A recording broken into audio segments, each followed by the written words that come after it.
JJThunder To the Max is the best terrain generation data pack on the internet right now, with the max height increased up to over 2,000 blocks and some mountains reaching all the way up to 1,900 blocks.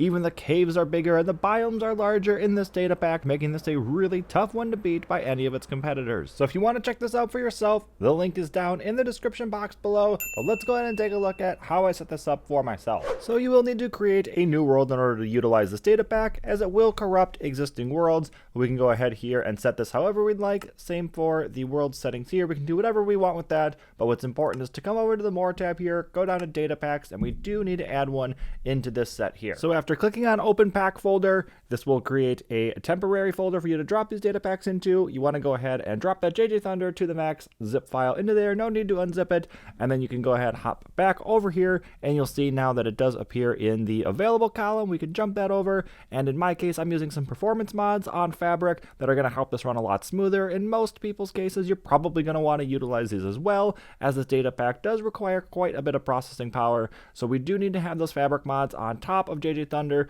but that needs to be on top of the default here for the world generation that is just a part of the world as is. If you put it under that, it's not going to overwrite anything that is already in the game. So we can go ahead and hit done then.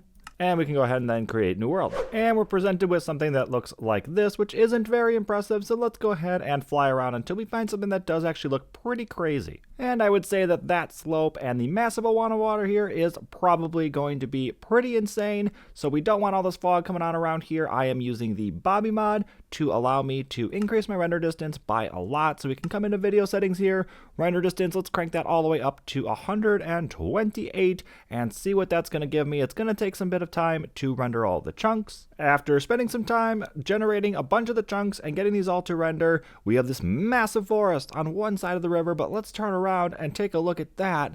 It is so cool. You can see some of the stuff is still rendering in the back. This does take a long time to process, and I don't know if I just didn't generate that part or if it's just kind of cut off. Looks like maybe it's kind of just cut off because it is kind of rendering if I get closer. It looks like maybe it's just taking some time. Like I said, this is a very heavy pull on the machine here, but this is crazy. I so love how this looks. It gives me so much inspiration to do some kind of canal city or something. So maybe we'll actually end up keeping this world and allowing ourselves to actually build in it. Maybe we'll do like a creative world or something. I don't know necessarily how applicable this would be to a survival world. I feel like it'd be very hard to traverse, and it would probably also mess with the ore generation. So it might be actually really hard to obtain anything that is worthwhile. But still, I think if you were going to do like a very long run on a survival world, this could be something that's fun to play with. And of course, this is still in development, so who's to say what the future is going to hold. But like I said, go ahead and check this out for yourself, play around with it. You can go ahead and find me on Twitter and send me pictures of different worlds that you find or builds that you place into these. I would love to see it, because like I said, this data pack is so inspiring to me and I can't wait to actually play with it for myself. But anyway, hopefully y'all have enjoyed. Go ahead and subscribe for more, and I'll see y'all next time.